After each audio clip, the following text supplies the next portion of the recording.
बीवी इंडिया से लाहौर आ जाती है। जब यहां आती है तो उसे पता चलता है कि मेरे शोहर ने तो दूसरी शादी कर ली है। अब दूसरी बेगम भी हामला है और ये जो इंडिया से आई है ये भी हामला है, क्योंकि मैं अब मुसलमान नहीं रहा, मैं हिंदू बन चुका हूं। उसको खत लिखा, उसका नाम था पंडित चरणजी लाल। तो बशीरा को तलाक देने का फैसला किया गया, लेकिन बशीरा ने कहा कि मैं तो हामला हूं, प्रेग्नेंट हूं, तो तलाक तो नहीं हो सकती या उसकी बात जल्दी निकाह तो नहीं हो सकता। तो बशीरा ने सोचा कि अब मेरा इस घर में शायद कोई जगह नहीं है, मैंने गलती की है, इंडिया से आके अपने भाई के पास रह रही थी। माँ बाप तो ऑलरेडी मेरे जो है ना 1947 की पार्टीशन को मारे गए थे। मैं तो कल्ली हाँ, मेरे कोई भैन भरा नहीं, कोई माँ बाप नहीं, सारे नहीं। मैंने लाहौर इंज लगता है ये मेरा पेका परिवार है। मैं बागा बॉर्डर टप रही सजदा करती है इस धरती, लाहौर आनी मैं तरसनी। मेरी माँ और मेरा बाप 1947 की पार्टीशन को बिछड़ जाते हैं। माँ इंडिया रह जाती है, वालिद लाहौर आ जाता है, दोनों मुसलमान थे। जब कुछ अरसे बाद उन्हें पता चलता है कि शोहर भी जिंदा है और शोहर को पता चलता है मेरी बीवी जिंदा है, तो वो दोनों मिल जाते हैं। बीवी इंडिया से लाहौर आ जाती है। जब यहां आती है तो उसे पता चलता है कि मेरे शोहर ने तो दूसरी शादी कर ली है। यह लड़की यानी कि जो उसकी पहली बीवी थी, ये हालात से तंग आकर गुर्बत वापस चली जाती है इंडिया। जब वहां जाती है तो उसका भाई, सगा भाई लड़की का, वो उसको रखने से इनकार कर देता है। उसकी बड़ी दिलचस्प रीजन है, बड़ी दिलचस्प वजह है कि उसने उसको अपनी सगी बहन को घर रखने से क्यों इनकार किया। जबकि एक हिंदू खानदान ने इस लावारस मुसलमान लड़की को पनाह दी और इसकी जो पैदा होने वाली बच्ची थी उसको बाप का नाम दिया। बच्ची बड़ी होती है तो वो क्यों मुसलमानों की बजाय, हिंदुओं की बजाय वो एक सिख घराने में शादी करती है, इसकी भी आपको पूरी डिटेल और पूरी जानकारी देते हैं, इसलिए वीडियो के साथ जुड़े रहिए। मेरा ख्याल है कि अगर ये पूरी वीडियो आप देखेंगे ना तो यकीनन आपको पता चलेगा कि एक हंसते बसते घराने को 1947 की पार्टीशन ने कैसे उजाड़ दिया और वो जो पैदा होने वाली बच्ची थी, मुसलमान बच्ची हिंदुओं के घर पैदा हुई और शादी हुई सिखों के घर, वो कैसी जो है ना वो जिंदगी गुजारने पर मजबूर थी और क्यों बार बार वो लाहौर आकर अपने उस 1947 वाले बाप को तलाश करना चाहती थी, लेकिन वो इस दुनिया से चली गई, अपने बाप से नहीं मिल सकी। वीडियो शुरू करते हैं। वाकया कुछ यूं है कि डॉक्टर सुल्ताना बेगम भारत की एक बहुत मशहूर शायर, राइटर और महकमा तालीम से वाबस्ता खातून, जिनका हाल ही में इंतकाल हो गया है, इस दुनिया से चली गई हैं। उन्होंने बड़ी दर्दनाक स्टोरी सुनाई अपने बारे में और अपने वालिदैन के बारे में। उन्होंने कहा कि हमारा ताल्लुक इंडिया से था, मेरे वालिद का ताल्लुक बहादुरगढ़ से, जबकि मेरी मां का ताल्लुक पटियाला से था। दोनों की अभी शादी नई नई हुई थी, बच्चा कोई नहीं था कि 1947 की पार्टीशन हो गई। मेरी मां हंगामों से पहले ही अपनी अम्मी के पास आई हुई थी, यानी कि पटियाला आई हुई थी। मेरा बाप अपने बाप और भाइयों के साथ अपने गांव में था।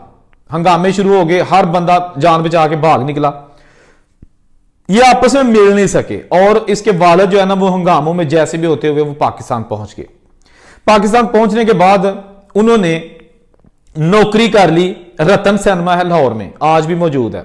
रतन सिनेमा उस वक्त बहुत टॉप का एक सिनेमा था और ये जो नौजवान थे, मुसलमान नौजवान इंडिया से आए, इन्होंने रतन सिनेमा में नौकरी कर ली। इनका नाम था मोहम्मद सदीक बेग, बेग फैमिली से इनका ताल्लुक था। सदीक बेग ने नौकरी कर ली और फिर अपनी बेगम से राब्ता किया, उसको खत लिखा कि मैं जिंदा हूं, आप कहां हो, क्योंकि उसे पता था कि मेरी बेगम पटियाला में है, अपनी फैमिली के साथ है। उसकी बेगम बहुत खुश हुई कि मेरा हस्बैंड जिंदा है, जैसे भी है वो वहां से लाहौर आ गई। लाहौर में ये मिलते हैं। अब उसका शोहर सदीक बेग क्या करता है कि उसको अनारकली में, लाहौर का अनारकली बाजार, उस इलाके में एक छोटा सा किराए का घर लेके देता है और ये वहां रहना शुरू कर देते हैं। सदीक बेग जो कि सिनेमा में जॉब करता है, उस वक्त अंबाला से फिल्में लाकर लाहौर में रिलीज की जाती थी। बॉम्बे में, बॉम्बे कहते थे उस वक्त, अब तो मुंबई है ना, बॉम्बे में फिल्में बनती थी, अंबाला से डिस्ट्रीब्यूशन होती थी और ये जो सदीक बेग था ये अपने सिनेमा मालकान के लिए वहां से फिल्में लाता था, जो भी प्रोसेस था। इसने अपनी बेगम, जिसका नाम बशीरा बीबी था, उसको कहा कि मैं 15 दिन के लिए जा रहा हूं अंबाला, वहां से फिल्में लेके आनी है, इसलिए मैं 15 दिन तक घर नहीं आऊंगा। वो ऐसे ही कुछ अरसे बाद 15 दिन के लिए गायब हो जाता। एक दिन बशीरा बीबी जो कि अनारकली बाजार में घूम रही थी, उसने अपने देवर को देखा देवर जो, क्योंकि वो तो ऑलरेडी एक दूसरे को जानते थे ना, तो ये बुरके में थी। देवर को इसने देख लिया, देवर को जाके पकड़ा, तो देवर ने कहा कि आप कौन हो खतून? उसने कहा कि मैं बशीरा हूं। देवर ने कहा कि भाभी आप कब आई इंडिया से? उसने कहा मुझे 8 महीने हो गए हैं, मैं लाहौर में रह रही हूं। तो उसने कहा कि वो किधर है सदीक, हमारा भाई? तो इसने कहा, बशीरा ने, कि मेरा शोहर जो सदीक है वो तो इंडिया गया हुआ है अंबाला फिल्म लेने के लिए। उसने कहा अच्छा चलाओ मेरे साथ। वो लड़का जो देवर था वो भाभी को अपने मां के घर ले गया। जब मां के घर गया तो वो सदीक वहां बैठा हुआ था। आप देखें कि जो अंबाला में गया हुआ था वो मां के घर बैठा हुआ था, और वहां जाके पता चला कि सदीक जो है ना वो अपनी दूसरी बेगम को 15 दिन के लिए मिलने आया हुआ है, अंबाला का बहाना लगाकर। चले क्या कर सकते थे, एक नई मुसीबत खड़ी हो गई, खास तौर पर इस लड़की के लिए जो अभी इंडिया से आई थी, सब कुछ छोड़ के। इसका इकलौता भाई था। अच्छा, ये जो बशीरा बीबी थे ना, इसके मुसलमान मां और बाप हंगामों में मारे जा चुके थे। ये यतीमी की जिंदगी गुजार रही थी। इसका एक भाई बच गया था और ये बशीरा बच गई थी। 2 बहन भाई बच गए थे। इनकी मां और बाप हंगामों में मारे जा चुके थे, शहीद हो चुके थे। मां बाप मारे गए, भाई को छोड़कर ये लाहौर आ गई। लाहौर जब शोहर के पास आई, अभी बच्चा कोई नहीं है, वो प्रेग्नेंट है, हामला है। तो दूसरी शादी की हुई थी उसने, शोहर ने। अब दूसरी बेगम भी हामला है, और ये जो इंडिया से आई है ये भी हामला है। और सिनेमा की छोटी सी नौकरी, तनख्वाह मामूली, पूरी फैमिली को पालना, ये बड़ा प्रॉब्लम बन गया था उनके लिए। अब घर वालों ने डिसाइड किया, जो इसके बशीरा के ससुराल वाले थे, उन्होंने कहा कि ऐसे करते हैं कि एक लड़की की शादी देवर से कर देते हैं। हालात बड़े गंभीर हो गए, तो बशीरा को तलाक देने का फैसला किया गया। लेकिन बशीरा ने कहा कि मैं तो हामला हूं, प्रेग्नेंट हूं, तो तलाक तो नहीं हो सकती, या उसकी बात जल्दी निकाह तो नहीं हो सकता। तो बशीरा ने सोचा कि अब मेरा इस घर में शायद कोई जगह नहीं है, मैंने गलती की है, इंडिया से आके अपने भाई के पास रह रही थी। माँ बाप तो ऑलरेडी मेरे जो है ना 1947 की पार्टीशन को मारे गए थे, इस दुनिया से चले गए थे। सिर्फ बशीरा और उसका भाई ही था जो इंडिया में रह गया था। अच्छा, अब आपने इस कहानी को पूरा सुनना है कि देखना स्टोरी जाती कहां है। बशीरा बीबी ने फैसला किया कि मेरा ख्याल है कि अब इस घर में मेरे लिए कोई जगह नहीं रही। तो उसने इंडिया में अपने भाई को खत लिखे, उसने कोई जवाब नहीं दिया। फिर खत लिखे, कोई जवाब नहीं दिया। उसके बाद बशीरा बीबी ने अपने जो बाप का एक हिंदू दोस्त था उसको खत लिखा। उसका नाम था पंडित चरणजी लाल। उसको खत लिखा कि जी मैं इस तरह पाकिस्तान में हूं, मेरे शोहर ने दूसरी शादी कर लिया, मैं वापस इंडिया आना चाहती हूं। पंडित साहब ने अपने एक दोस्त एसएसपी को कहा कि पाकिस्तान में एक लड़की है, इंडिया की लड़की है, वहां गई है और उसने वापस आना है। तो उस एसएसपी ने अपने रिलेशन, अपने तल्लुकात की बिना पर जो यहाँ सफारतकार थे इंडिया के, उनसे रब्ता किया और उनके जरिए जो है ना वो लड़की वापस इंडिया चली गई। वो उनको इंडिया ले गए अपनी आया बनाकर, जो सफीर थे यहाँ पे। जब इंडिया गई अपने पटियाला में, अपने गांव में, और अपना घर, बेल तो होती नहीं थी, दरवाजा खटखटाया, अंदर चली गई। भाई देखकर हैरान रह गया कि मेरी बहन आ गई है पाकिस्तान से। उसे कोई खुशी नहीं हुई। इस लड़की ने कहा कि मैंने आपको बहुत खत लिखे थे, आपने मेरे किसी खत का जवाब नहीं दिया, मैं बहुत बड़ी मुसीबत में थी। तो उस नौजवान ने खामोशी इख्तियार कर ली। इस बहन ने बार बार पूछा तो उसने कहा कि बहन आपको यहां नहीं आना चाहिए था, क्योंकि मैं अब मुसलमान नहीं रहा, मैं हिंदू बन चुका हूं, मैंने हिंदू मजहब इख्तियार कर लिया। मेरा नाम अब मोहम्मद रमजान नहीं है, मेरा नाम ओम प्रकाश है। मैं अब मोहम्मद रमजान नहीं रहा, मेरा नाम ओम प्रकाश है, क्योंकि मैंने अपनी शनाख्त खत्म कर दी है, नई शनाख्त बना लिया। अब मुझे मोहम्मद रमजान के नाम से यहां कोई नहीं जानता, और मैं हिंदू हूं, और मुझे अभी जमीन भी नहीं मिली, मेरे पास नौकरी भी कोई नहीं है, तो मैं आपको कैसे रखूंगा। और अगर गांव वालों को पता चल गया कि आप मुसलमान हो और मैं भी मुसलमान था लेकिन अब हिंदू बन के रह रहा हूं, तो प्रॉब्लम्स आ जाएंगी। बहरहाल वो खतून वहां से निकल गई। बशीरा बीबी अपने भाई के घर से निकल गई। मां बाप 1947 को मर गए, शोहर बिछड़ गया। जब शोहर से मुलाकात हुई तो शोहर दूसरी शादी कर चुका था, पेट में बच्चा था, शोहर ने घर से निकाल दिया। इंडिया वापस चली गई, भाई ने घर से निकाल दिया। उसके बाद फिर वो अपने पंडित, जो बाप का दोस्त था, उसकी उम्र तकरीबन 60 साल थी उस वक्त, वो जो पंडित जी थे, उनके पास चली गई। तो उस पंडित जी ने कहा कि मेरी औलाद कोई नहीं, मैं और मेरी बीवी रह रहे हैं, ऐसा है कि आप हमारे घर में रहो, और आपका जो ये बच्चा पैदा होगा ना, उसको अपना नाम मैं दूंगा, आप मेरी बेटी भी हो, और कोई पूछेगा तो ये बच्चा मेरा है। यानी कि कागजात में इसका नाम मेरा आप लिखो, ये बच्चा जो आपका पैदा होगा लावारस नहीं है। बहरहाल बड़ी अच्छी बात थी, सर छुपाने के लिए जगह मिल गई। बच्ची पैदा होती है, उसका नाम सुल्ताना बेगम रखा जाता है। हर जगह उसका नाम सुल्ताना बेगम, वलद पंडित जी लाल, ये कागजों में लिखा गया।